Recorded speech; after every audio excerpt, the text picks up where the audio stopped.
अस्सलाम वालेकुम। उम्मीद है आप सब खैरियत से होंगे। मैं इमरान हुसैन उनारी, आपके सी प्लस प्लस कोर्स का इंस्ट्रक्टर। आज हमारे सी प्लस प्लस कोर्स का सेकंड लेक्चर है, जिसमें हम basic structure of C plus plus सीखेंगे। जिसमें हम बनाएंगे कि प्रोग्राम को स्टार्ट कैसे करते हैं। सबसे पहले कि जब भी हमने प्रोग्राम स्टार्ट करना है या जब भी हम कंप्यूटर में काम करते हैं, तो हम सबसे पहले फ़ाइल क्रिएट करते हैं। फ़ाइल पे जाएंगे, पे जाके न्यू पे जाएंगे और सोर्स पे जाएंगे। प्रोजेक्ट पे नहीं जाना, सोर्स पे जाना है। तो सोर्स पे जाने के बाद जैसे हम या कंट्रोल एन भी आप प्रेस कर सकते हैं न्यू फाइल लेने के लिए। तो सोर्स पे जाके क्लिक करेंगे तो हमारे पास एक न्यू फाइल ओपन हो जाएगी। जैसे न्यू फाइल ओपन हो जाएगी, अब हमने इसको सेव करना है। तो सेव करने के लिए फ़ाइल पे जाएंगे, अगेन सेव एज़ पे क्लिक कर देंगे। तो सेव एज़ पे जाके हमने जहाँ पे भी हमने उसको सेव करना है वो एक आप फ़ोल्डर बना लें कहीं पे भी। फ़ोल्डर बनाने के बाद आप उसको वहाँ पे सेव कर सकते हैं, ठीक है। तो यहाँ पे आप सेव कर लें। ये सी प्लस प्लस का मैंने फ़ोल्डर बनाया हुआ है, तो यहाँ पे हम सेव कर ले सकते हैं। यहाँ पे फ़ाइल का नाम आप अपनी मर्ज़ी से रख सकते हैं, like as basic structure. Dot ना लगाएं, बेसिक स्ट्रक्चर हमने फ़ाइल का नाम रखा ताकि जब भी हमने इसको बाद में ढूंढना हो तो इसको कॉल कर सकते हैं। और save as type C plus plus automatically है, क्योंकि हम डेफ सी प्लस प्लस का आईडीज़ की इस्तेमाल कर रहे हैं। तो ये सेव एज़ करेंगे तो यहाँ पे हमारी फ़ाइल वहाँ पे वाई टी और सी प्लस प्लस में हमारा ये फ़ाइल सेव हो जाएगी। तो बेसिक स्ट्रक्चर हमारा ये फ़ाइल सेव हो गया। उसके बाद अगर हम इसको थोड़ा सा क्या कहते हैं कि नहीं, इसका फ़ॉन्ट थोड़ा सा बढ़ा लें तो बेहतर रहेगा, ताकि आप उसको क्लियरली देख सकें। और ओके कर देते हैं। सबसे पहले हम लगाते हैं यहाँ पे हैश। अब हैश है क्या बेसिकली वो, अच्छा एक बात याद रखना, जब भी आपने प्रोग्रामिंग करनी है तो प्रोग्रामिंग में हर एक चीज़ को समझने की कोशिश करनी है कि हैश क्यों लगा, कोई कीवर्ड लगाया वो क्यों लगाया। प्रोग्रामिंग को आप याद करेंगे, प्रोग्रामिंग आपको समझ नहीं आएगी। अगर आप इसको समझने की कोशिश करेंगे, समझ के करेंगे, तो इंशाल्लाह प्रोग्रामिंग आपको आएगी। और दूसरी बात कि जब लेक्चर लेते वक्त आपने अपने नोट्स बनाने हैं, साथ साथ रजिस्टर और पेंसिल बॉल पेन रखनी है। जो की पॉइंट्स होंगे या जो मैं लिखूंगा या बताऊंगा, वो आपने साथ लिखते जाना है। तो हैश हैश का मतलब होता है pre processor directive, directive symbol. अब ये प्री प्रोसेसर डायरेक्टिव सिंबल क्या है? प्री प्रोसेसर, प्री का मतलब होता है पहले, प्रोसेसर का मतलब जो प्रोसेस हुई हो, डायरेक्टिव, डायरेक्टिव का मतलब होता है कमांड्स। कि ये ऐसा सिंबल है जो पूरी प्रोसेसर डायरेक्टिव की कमांड्स लगाने के लिए इस्तेमाल होता है। जब भी हम यहाँ पे हैश लगाते हैं तो हैश का मतलब है कि जो हमने प्री प्रोसेसर पहले से बनी हुई जो फाइल्स हैं उसकी अगर कमांड्स लगानी हैं यहाँ पे, तो हम हैश सिंबल लगाएंगे। हैश सिंबल के बगैर हम यहाँ पे प्री प्रोसेसर नहीं इंक्लूड करवा सकते या शामिल नहीं करवा सकते। उसके बाद लगाते हैं हम इंक्लूड। इंक्लूड का मतलब होता है कि यहाँ पे इंसर्ट करवा दो। जो प्री प्रोसेसर की कमांड्स हैं यहाँ पे पेस्ट कर दो, इंसर्ट कर दो, यहाँ पे लगा दो, जैसे लाइक एज लिख दो, ठीक है।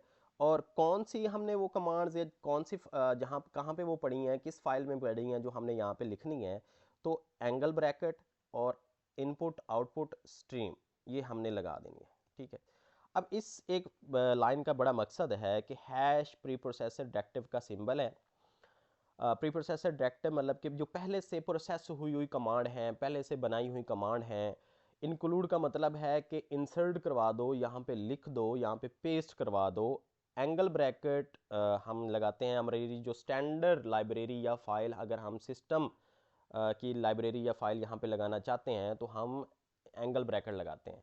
फिर इनपुट आउटपुट स्ट्रीम, ये हमारी हेडर फाइल है, मतलब कि हेडर फाइल की जितनी भी कमांड्स हैं वो यहाँ पे पेस्ट कर दो। अब ये हम टॉप पे क्यों लगाते हैं, हम नीचे भी क्यों लगा सकते हैं। बेसिकली ये वाली इंस्ट्रक्शंस जो हमारे रूल्स एंड रेगुलेशंस हैं वो ऊपर टॉप पे लिखे होंगे, फिर नीचे जो हमारा बॉडी ऑफ द प्रोग्राम होगा जब वो चलेगा तो यहाँ से इंस्ट्रक्शंस रीड करके वो उसको कंपाइल करवाएगा। अगर कोई चीज़ इस इंस्ट्रक्शन के मुताबिक नहीं होगी तो वो एरर दे देगा। और मीन दूसरे वर्ड्स में कि ये जो प्री प्रोसेसर डायरेक्टिव्स होती हैं, मतलब कि कमांड्स होती हैं, ये कंपाइल होने से पहले पहले चलती हैं। कंपाइल होने से पहले यहाँ पे रखी होनी चाहिए, यहाँ पे वो रन हो जाती हैं, ताकि वो देख लेती हैं कि जो इंस्ट्रक्शंस होती हैं वो यहाँ पे लिखी हुई हैं। तो इस लाइन का उम्मीद है। और फिर क्या ये जो हेडर फाइल है हम अपनी बना सकते हैं? यस, वो क्रिएट आवर हेडर फाइल। कैसे और क्यों? हम अपनी हेडर फाइल बना सकते हैं। और एक छोटा सा पॉइंट बाकी बाद में, कि यहाँ पे अगर हमने अपनी हेडर फाइल बनानी है तो उनको डबल कोट्स में लिखेंगे यहाँ पे ऐसे करके। अगर स्टैंडर्ड लाइब्रेरी है तो हम उसको क्या कहते हैं, उसको एंगल ब्रैकेट में लिखेंगे।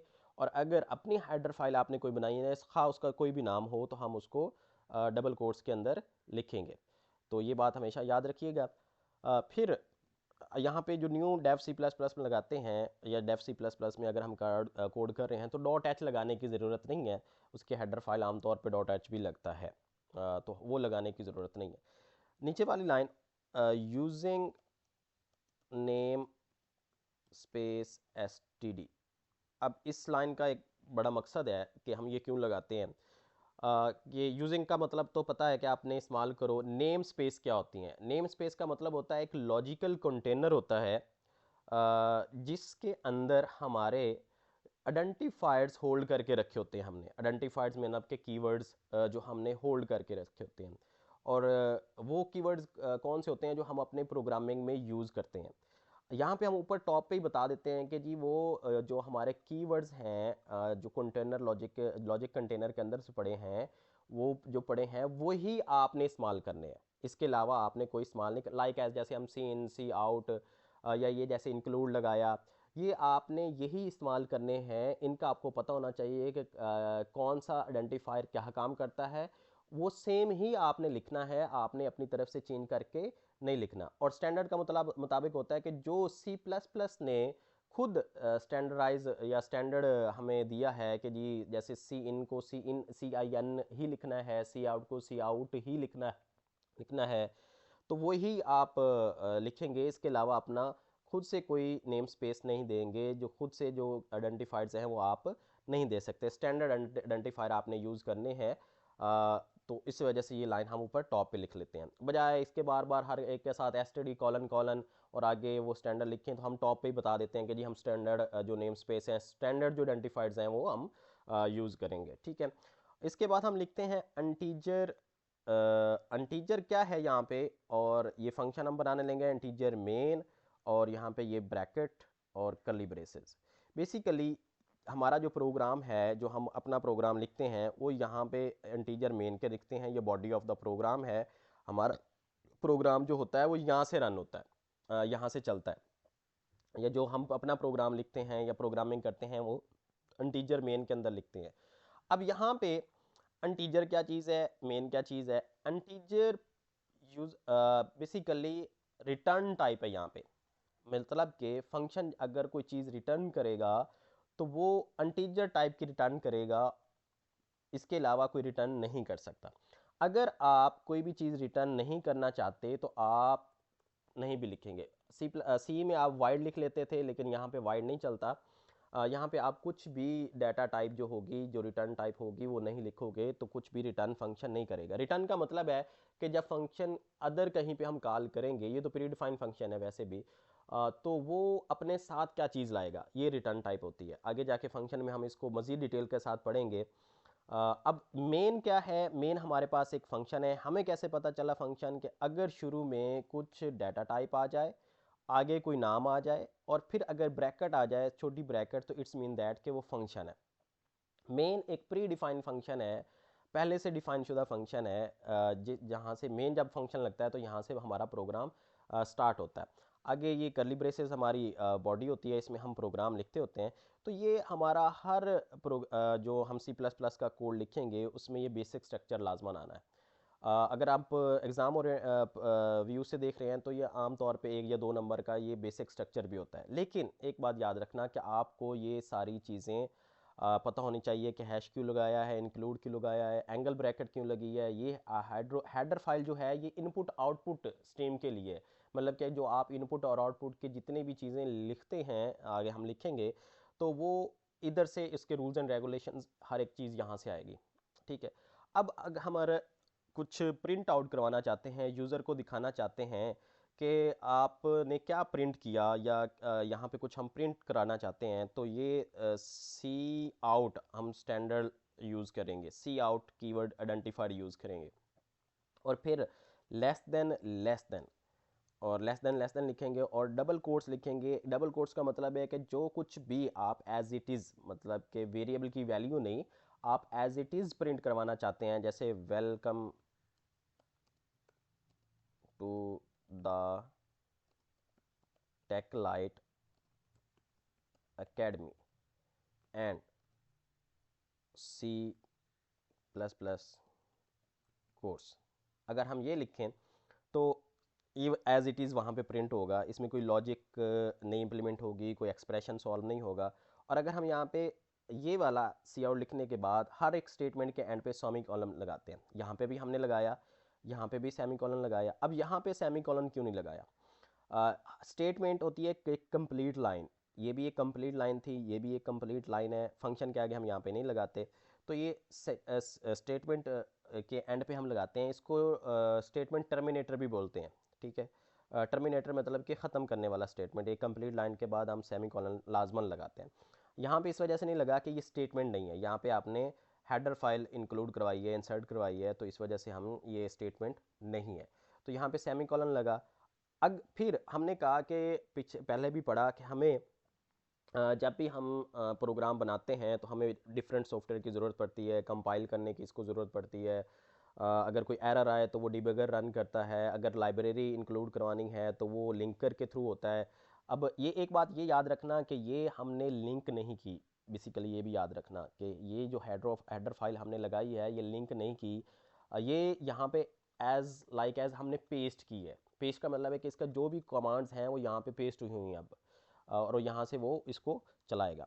अच्छा, अब वो ये हमारी जैसे इंग्लिश लैंग्वेज है, कुछ वर्ड्स हैं, ये कंप्यूटर को समझ नहीं आते, तो हम सबसे पहले इसको कंपाइल करेंगे। कंपाइल का मतलब है कि ये हाई लेवल लैंग्वेज से लो लेवल लैंग्वेज में कन्वर्ट होगी, मतलब कि हमारी लैंग्वेज से मशीन लैंग्वेज में इसको कन्वर्ट करेंगे। जैसे ही हम F9 प्रेस कर लें, F9 का मतलब है कि आप इसको हाई कंपाइल कर रहे हैं।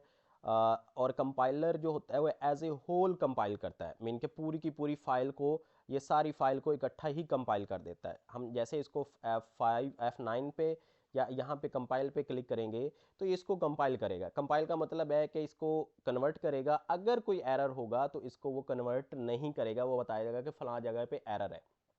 जैसे लाइक एज ये मैं सेमी कॉलम नहीं लगाता, और यहाँ पे अब इसको सेव करके कंपाइल कराता हूँ, तो ये एरर देगा कि जी इस लाइन पे error expected semi column before करली ब्रेसेस टोकन, कि ये करली ब्रेसेस टोकन जो आप क्लोज कर रहे हैं इससे पहले सेमी कॉलन एक्सपेक्टेड है। तो इसका मतलब है कि यहाँ पे सेमी कॉलन मिसिंग है, तो उसने एरर दे दिया। ये एरर अब वो डिबगर की मदद से आया कि उसने हमें बताया कि फ़लाँ जगह पे जाके एरर है। तो इन सब सॉफ्टवेयर की हमें ज़रूरत पड़ती रहती है। अब इसको कंपाइल करेंगे तो ये कंपाइल हो जाएगा, error zero, warning zero, it's mean that कि आपका प्रोग्राम जो आपने लिखा है वो ठीक है, कंपाइल हो गया हाई लेवल। फिर कंपाइल करने के बाद हम इसको रन करते हैं। रन का मतलब होता है एग्जीक्यूट करना, चलाना, इसकी जो आउटपुट है वो देखना। ठीक है। दोबारा तो वो दोबारा इसको रन करेंगे। रन करने के बाद ये देखें, welcome to the Techlight academy and C plus plus course, ये हमारे पास यहाँ पे आ गया। अच्छा, ये जो हमने कोड लिखा है ये वाला, ये हमारी सोर्स फाइल है, बात याद रखना। एग्ज़ाम पॉइंट ऑफ व्यू से, इंटरव्यू पॉइंट ऑफ व्यू से, ये हमारी सोर्स फाइल है।